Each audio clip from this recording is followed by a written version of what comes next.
एक पुराने और सादा से मुस्लिम घर के अंदर सुबह की हल्की रोशनी खिड़की से अंदर आ रही है, जहां एक माँ खामोशी से अपने घर के काम में मसरूफ है।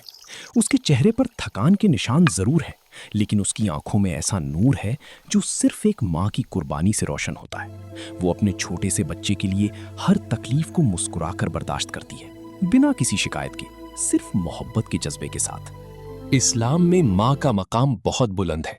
हजरत मोहम्मद सल्लल्लाहु अलैहि वसल्लम ने माँ के हक को इतनी अहमियत दी कि उन्होंने माँ की खिदमत को जन्नत का रास्ता करार दिया।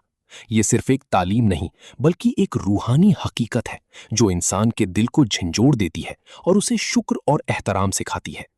बच्चा अपनी माँ की गोद में सुकून महसूस करता है, जैसे पूरी दुनिया का अमन उस एक लम्हे में सिमट गया हो।